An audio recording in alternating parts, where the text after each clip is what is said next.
Assalamualaikum warahmatullahi wabarakatuh. Halo teman-teman, nama saya Siti Rohana, kelas 11 IPA 2. Di video kali ini saya akan membahas 3 pertanyaan yang akan saya jawab di video kali ini. Selamat menyimak. Yang pertama kita bahas yaitu tentang kanker sel plasma. Multiple myeloma. Apa itu multiple myeloma? Multiple myeloma adalah kanker yang menyerang sel plasma di sumsum tulang belakang. Sel plasma adalah salah satu jenis sel darah putih yang berfungsi untuk membentuk antibodi. Kanker ini umumnya ditandai dengan nyeri pada tulang. Multiple myeloma merupakan salah satu jenis kanker darah. Kondisi ini terjadi saat sel-sel plasma yang tidak normal atau abnormal tumbuh dan berkembang secara berlebihan serta mengganggu sel-sel yang sehat di sekitarnya. Sel-sel kanker ini juga memproduksi antibodi abnormal. Selain tidak bisa berfungsi untuk melindungi tubuh, penumpukan antibodi abnormal bisa merusak organ tertentu seperti ginjal. Penyebab multiple myeloma. Apa sih penyebabnya multiple myeloma itu? Yaitu terjadi saat sel plasma abnormal atau myeloma di sumsum tulang tumbuh dan berkembang dengan sangat cepat, serta merusak sel-sel sehat seperti sel darah merah, sel darah putih, dan keping darah yang ada di sekitarnya. Dalam keadaan normal, sel-sel plasma akan menghasilkan antibodi yang berfungsi melindungi tubuh atau protein M. Saat sel-sel plasma menjadi myeloma, antibodi yang diproduksi tidak bekerja sebagaimana mestinya. Protein M akhirnya menumpuk dan merusak beberapa organ seperti ginjal, tulang, dan sistem saraf.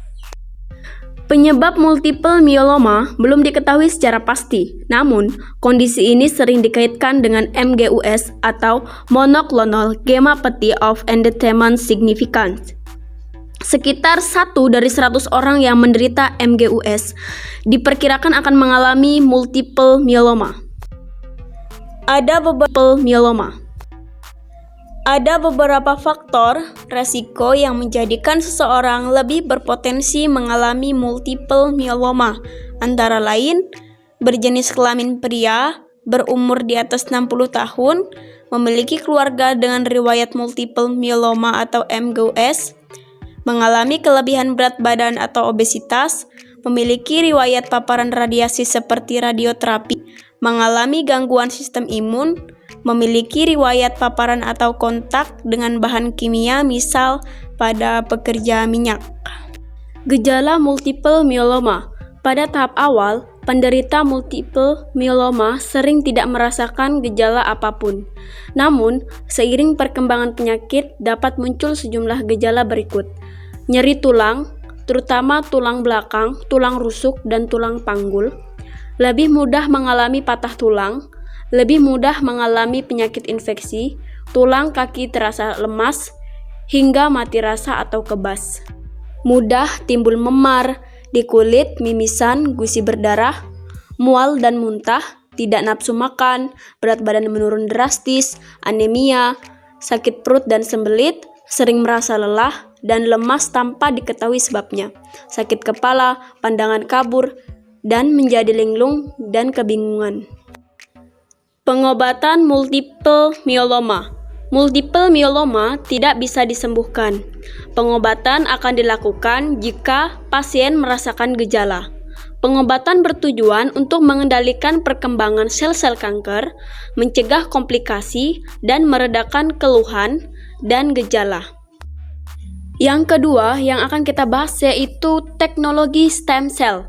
Ilmuwan bioteknologi kini telah mengembangkan pemanfaatan stem cell atau sel punca sebagai salah satu cara untuk mengobati berbagai penyakit yang dianggap tidak mudah disembuhkan seperti penyakit stroke, jantung, diabetes, dan sebagainya.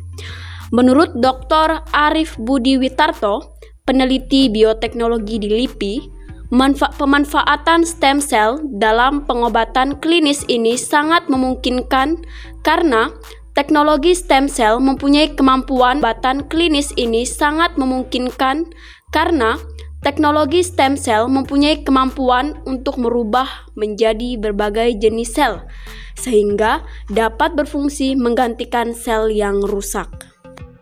Uji klinis ini sudah mulai dilakukan di beberapa negara untuk mengobati bermacam penyakit, ujar Arif Budi Witarto dalam diskusi ilmiah perkembangan bioteknologi terkini. Witarto menjelaskan, riset mengenai stem cell sudah dilakukan sejak tahun 1998 dan pada tahun 2005 dilaporkan keberhasilannya mengklon sel embrio manusia. Di tahun 2007, dari hasil riset diketahui ilmuwan juga berhasil diciptakannya sel punca dari sel dewasa dengan penambahan faktor-faktor protein tertentu. Bahkan di Korea, lanjut Witarto, sejak tahun 2005 telah dilakukan uji klinis terapi sel punca menggunakan sumber sel punca dewasa dari sumsum tulang belakang untuk pengobatan stroke dengan hasil yang begitu memuaskan. Apa sih yang dimaksud dengan stem cell? Istilah stem cell lebih dikenal dengan sel punca. Stem cell adalah sel biologis yang merupakan jejak utama DNA. Hebatnya, sel yang satu ini, mereka dapat meremajakan diri dan menghasilkan lebih banyak sel yang berguna sebagai sumber membentuk sel baru. Tak hanya itu, stem cell juga bertugas dalam memastikan setiap sel rusak diganti dengan sel yang baru. Stem cell juga bisa disebut sebagai pabrik dari sel-sel apapun dalam tubuh manusia. Karena fungsinya sebagai pabrik sel, fungsi tersebut dimanfaatkan oleh dunia kedokteran untuk menyembuhkan beragam penyakit dengan melakukan terapi yang dapat menciptakan jaringan organ serta sel baru dalam tubuh. Seberapa pentingkah stem cell itu? Stem cell tentu memiliki peran penting dalam tubuh, karena mereka akan aktif ketika ada sel-sel dalam tubuh yang mengalami kerusakan fungsi. Ketika hal tersebut terjadi, stem cell bertugas untuk mengganti dengan sel-sel yang baru. Bisa dibilang, jika stem cell adalah penjamin pasti pergantian sel-sel baru jika ada sel-sel dalam tubuh yang rusak. Contohnya, saat seseorang mengalami luka, sel-sel pada kulit tersebut akan mengalami kematian dengan lebih cepat. Nah, stem cell lah yang bertugas dalam membentuk lapisan-lapisan kulit baru yang nantinya akan menutup luka. Sejumlah manfaat terapi stem cell yang wajib diketahui. Terapi stem cell atau induk sel memiliki banyak manfaat, tidak hanya untuk menyembuhkan berbagai macam penyakit degeneratif dan kardiovaskular, tetapi kini juga populer digunakan di dunia kecantikan, yakni meremajakan kulit dan anti-aging. Ada 4 fungsi stem cell. Pertama, bisa melakukan perbaikan sel yang sudah mati sehingga terapi sistem stem cell bisa dilakukan untuk penyembuhan luka.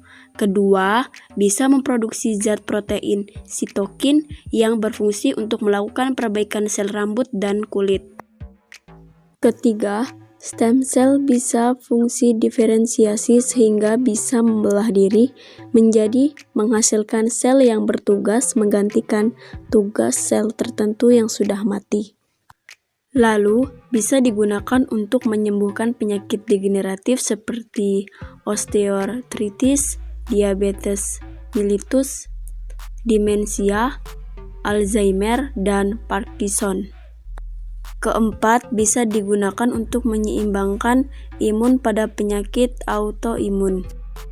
Yang terakhir yang kita bahas yaitu, benarkah sistem imun tubuh kita dapat menyerang sel-sel sehat pada tubuh?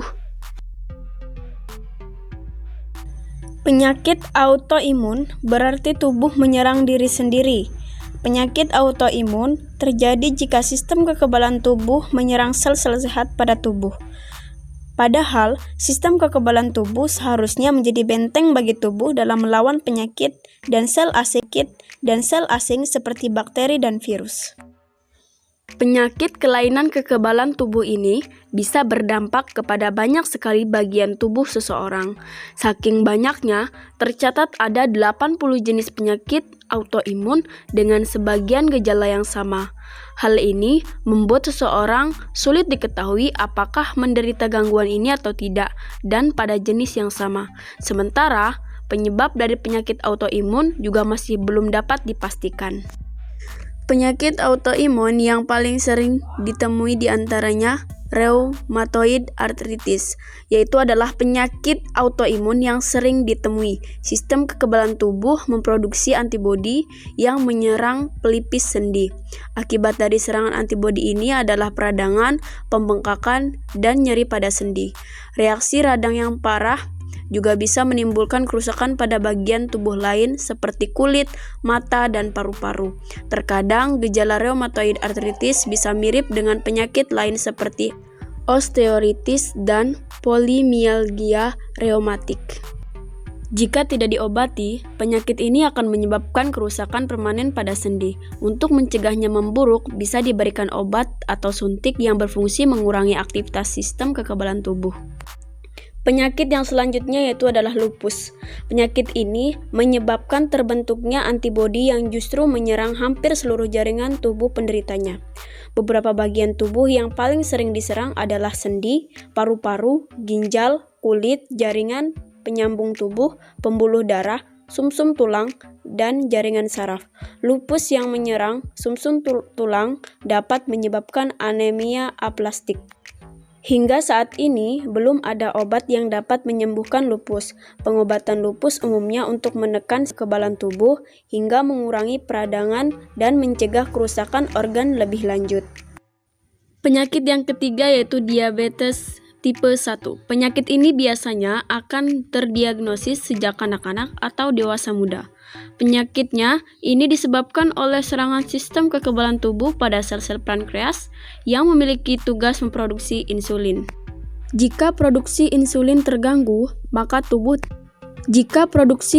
terganggu, maka tubuh tidak mampu mengontrol kadar gula darah. Jika tidak dihentikan, akan beresiko menimbulkan kerusakan pada berbagai organ seperti ginjal, mata, otak, jantung, atau pembuluh darah. Untuk penanganannya, penderita diabetes tipe 1 akan diberikan suntikan insulin. Penderita juga wajib melakukan pemantauan kadar gula darah, menerapkan pola makan yang sehat, dan olahraga yang teratur. Penyakit yang keempat yaitu multiple sclerosis atau MS. Pada saat sistem kekebalan tubuh seseorang menyerang sel-sel saraf sendiri, kondisi ini bisa disebut dengan multiple sclerosis alias MS. Beberapa gejala yang bisa ditimbul adalah nyeri, kebutaan, gangguan koordinasi tubuh, spasme otot. Untuk mengobatinya, obat-obatan tertentu bisa digunakan untuk menekan sistem kekebalan tubuh. Fisioterapi dan terapi okupasi dapat dilakukan untuk membantu pasien MS dalam melakukan kegiatan sehari-hari. Penyakit yang kelima yaitu Graves. Adalah penyakit autoimun yang menyebabkan kelenjar tiroid menjadi terlalu aktif.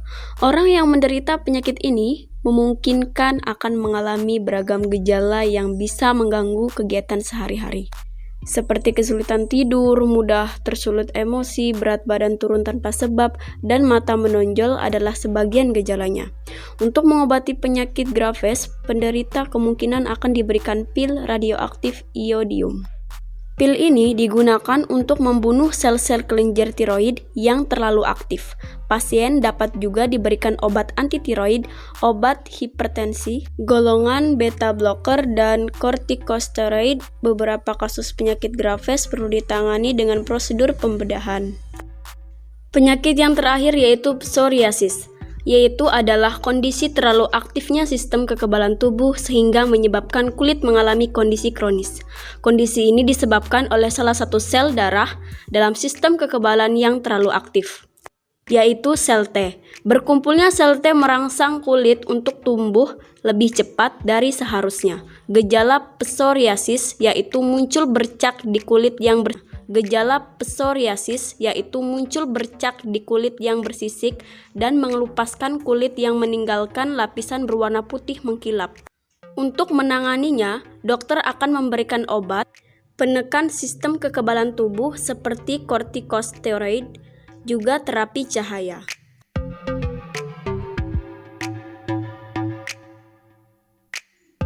Cukup sekian video dari saya, semoga videonya bermanfaat ya. Wassalamualaikum.